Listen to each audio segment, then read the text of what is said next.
Assalamu alaikum. Viewers, today we are going to discuss a very serious topic, that is about the Cambridge result. And Cambridge has declared result recently. I was looking at the various responses that students and all the stakeholders, they are protesting rigorously throughout the world. It was not a single country, it was not a Asian countries, it was not the matter of the one single campus, it was the matter of the whole world. It was all of the students who sent their respected grades through their institutions. They were not happy on it. Whenever it was declared, they were flabbergasted to see their result, that most of the students are ungraded and number of the students were downgraded. So this is a very serious thing, this is a very serious issue. Whenever the whole result was declared, one institution got bad result, another institution got bad result, another institution got bad result, one country got bad result, another country got the same result. So whenever this is a global situation due to the Cambridge, then it came in the limelight. And all the stakeholders, they were the great sufferers. Parents were the great sufferers, students were the sufferers, head of the institutions were the sufferers, and teachers were also the sufferers. It was the financial burden as well as it was the mental burden on the student, because students made their planning, they set their goal that they would be sending their expected grades, and then they would be getting the admission in the good universities of the world. So this was to it, this situation has turned the table, and this is a very serious thing, that what they will do, that I personally know that number of the students have also sent their admissions for the next coming exams, let's say like October and November, and they were appearing in the next class. But especially those who have appeared in AS exams, they were expecting that they would be getting good expected grades. But whenever they saw their result, they were ungraded, and they were downgraded by the Cambridge. This situation totally change their idea, like what they have planned, what they have decided about their future goals. And this was quite upsetting for all the students, because they were not accepting this situation. They never thought about it, that this thing will happen to them.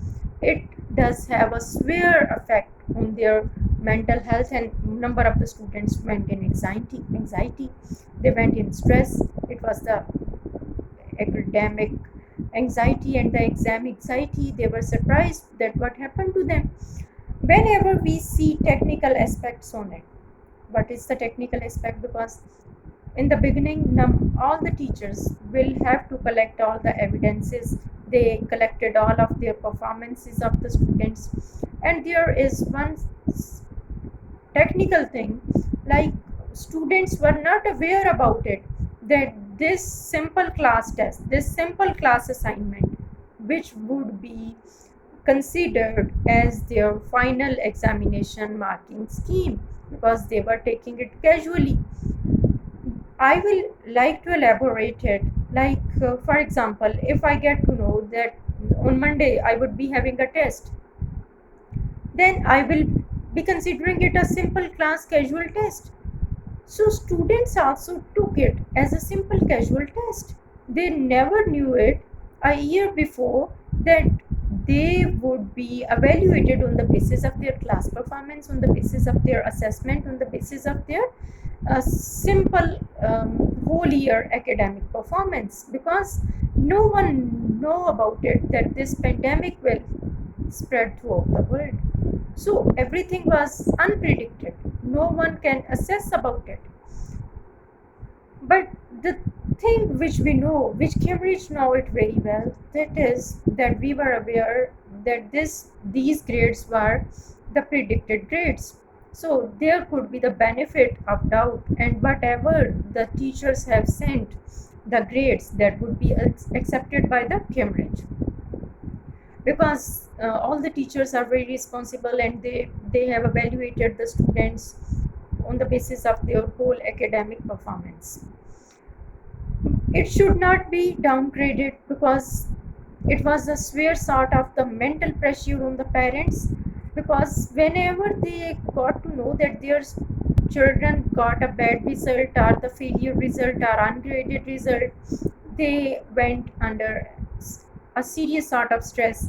Other than consoling then their children, they were facing the financial burden because they are the major stakeholders as well. The head of institutions were worried about it, like how it happened. Number of the students can make a very good preparation in the last 2 months or in the last 1 month, and they work and struggle rigorously to get very good grades. And we can see that those students who were not performing a good result, they perform in the mock a very good output, because they know it that grade will also be placed in their certificate and in their result. So, and there are some other students who have made the planning to get the admission in the world's good universities, and they have also applied for it. But whenever they saw their results, they were very upset on it, that what will happen to their future plans. It was totally a very disturbing situation for all the stakeholders, especially on the part of the students. And this was a worsened condition for all those students who were making the preparation for A2. They sent their expected grades for AS, whereas they were making the preparation for A2. And number of the students have covered their 80% syllabus, and they were doing, some of the students, they have completed the syllabus and they were on the revision, and they were fully mentally prepared for appearing in the October-November session of A2 exams. This was a pathetic situation. I'm really very thankful to the government of Pakistan that on the official level they have done a massive effort. They spoke to the spokesperson of the Cambridge and the director of the Cambridge that this is not the issue of the one person, this is not the issue of the two persons, rather this is the issue of the whole country, and number of the sufferers is very high. So they need to review their results, and Cambridge made a decision to review their results. So this was the one aspect of it. Now we will be moving towards our lesson and moving towards our topic. Today I'm going to introduce you a different topic, and you know that all the students are changing their mindset.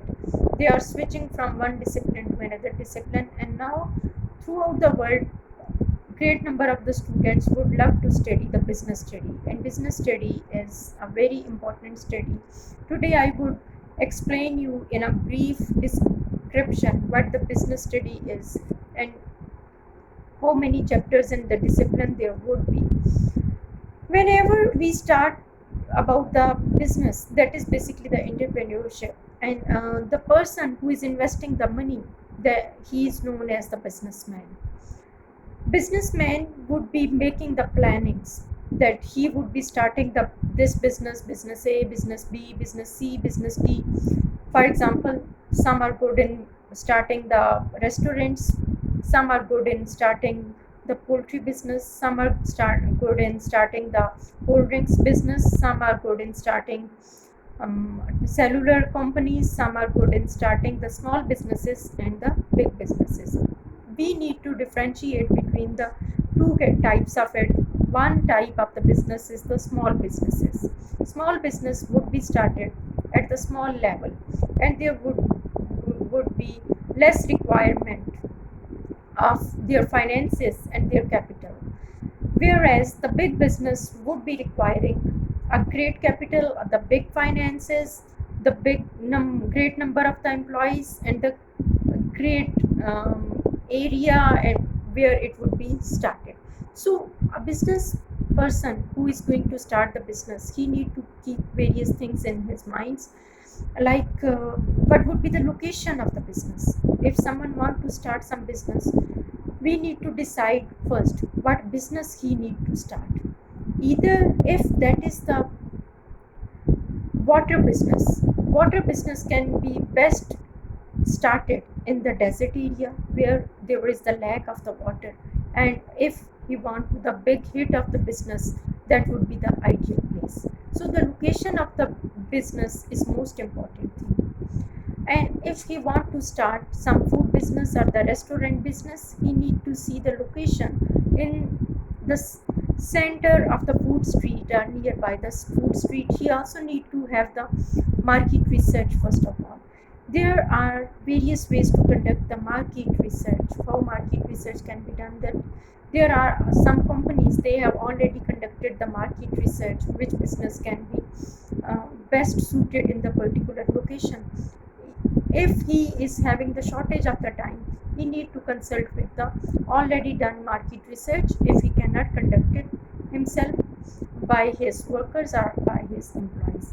This is the shortcut method, and he can get the information by already done market research. It can be viewed either by the internet, by the online systems of the already done market research, or by himself.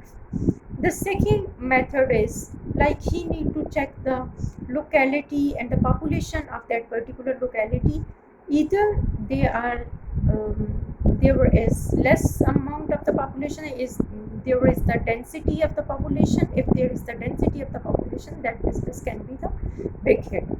The second is he also need to keep in view the business competitors. Who are the competitors in his surrounding of the business?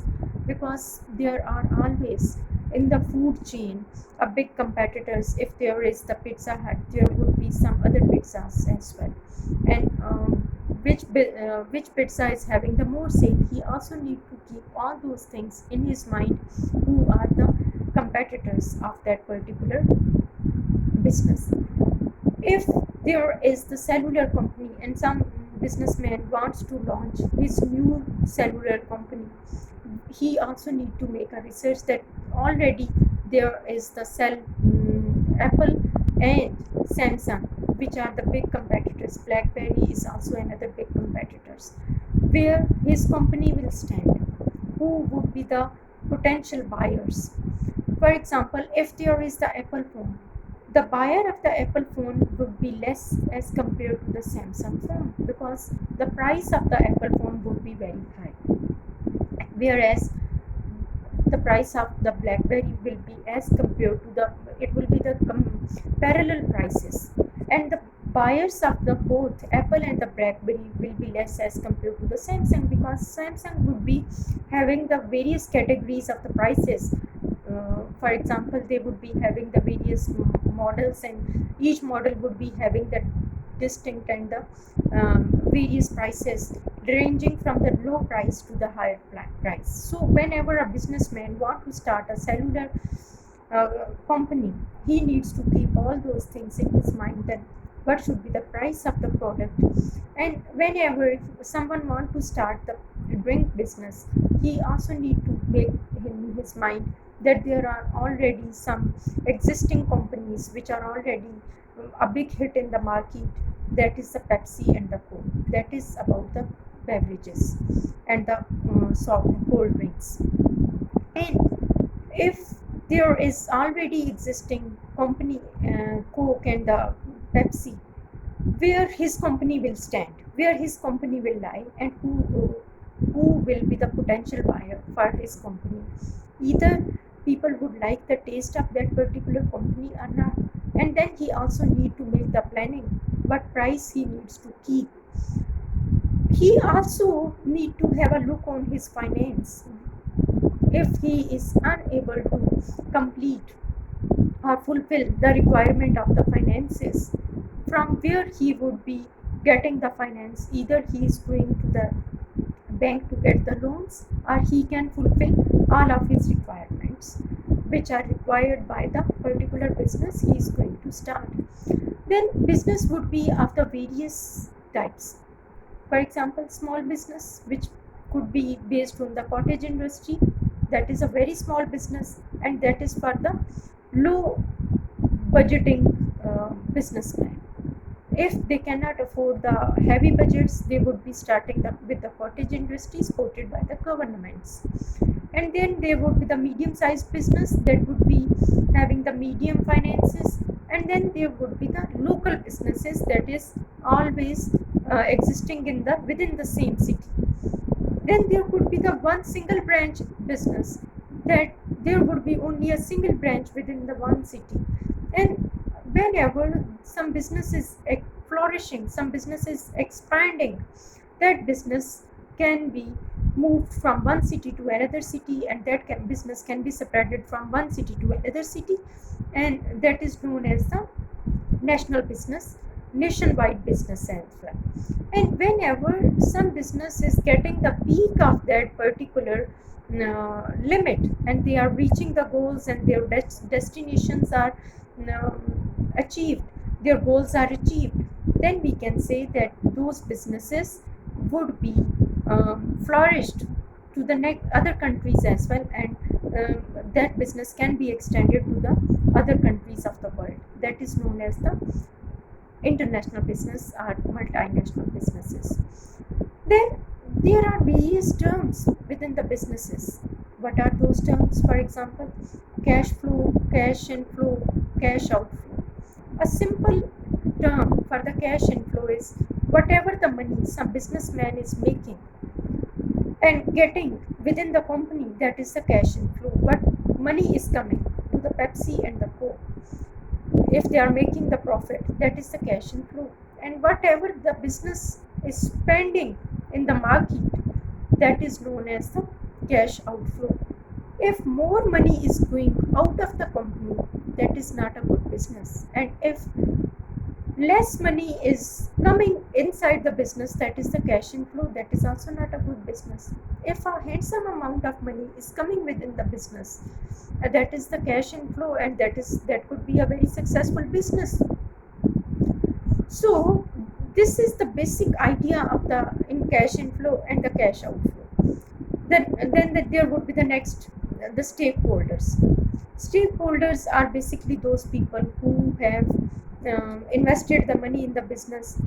The CEO could be the stakeholder, managers could be the stakeholders, our board of directors could be the stakeholders, then employees could be stakeholders, workforce is the stakeholder, potential customers are the stakeholders, buyers are the stakeholders, and all those people who are involved in the particular business, they are known as the stakeholders.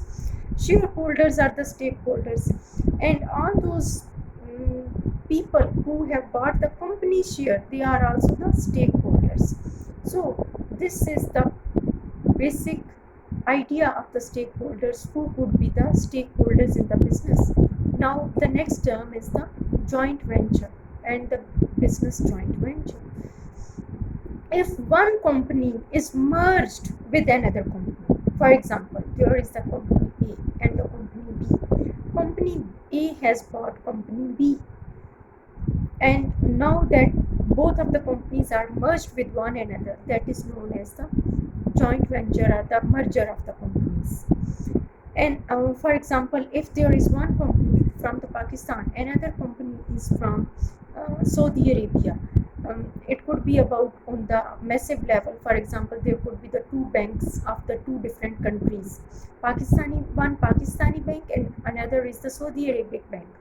If Pakistani bank is having the merger with the Saudi bank, that would be the joint merger or the joint venture of both of the banks, and that could be the Saudi Pak bank. In the same way, there could be two companies like one sugar mill and another sugar mill. They were joined together and started the production of the particular things. They have merged both of the companies, and they would be making the arrangement for the training skills of their workers, and they would be dealing with the same business, because one company will buy the other company, and that would be the merging company. And if 4 persons or the 5 persons or 3 persons, they have started the business together with the equally shared amount, with the equally investment of the particular amount, that is also known as the joint venture. And the shareholders, they would be dividing their money. They would be investing their money in the particular business, and whenever there will come some profit and the loss to the company, all the shareholder will be sharing and the benefit and the loss in the same business.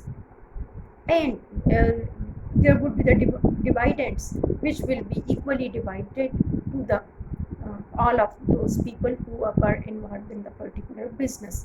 For example, let's say there are four persons and they have invested $40 million in some particular business. Whenever they will get the profit, that 40 million, the profit couldn't be the 40 million. Let's say that there would be the 1 million US dollars profit, and it would be equally divided into the four dividends uh,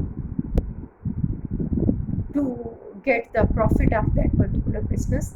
And what is the retained profit? Sometimes it happens that the company decides they will retain all the money within the company, or the 20% money um, of the profit within the company, to make it more advanced, to get buy the new machinery, to expand the business, to expand the land, to expand the various units. That could also be decided by all the stakeholders. Then there is another important terminology which is used for the um, workers and the employees. That is workforce. Workforce are all those people who are working in the that particular organization, in the particular industry, in the particular setting, in the particular environment. Some of the industries would be having a great number of the employees. If there is a big industry, they would be having 800 employees, they would be having 1000 employees, and they may exceed more than that. For example, Ford is the biggest car company. They may have a great number of the employees. They could their number of the employees could be more than 1000. And if there is a flour mill, that would be having only 200 employees. And if there is some sugar industry, there would be according to the requirement of the production unit and the various other units. There would be the proper chain of command as well within the industrial setting. And what would be the chain of command in the industrial setting? On the top management, there would be the CEOs, and CEOs are the chief executives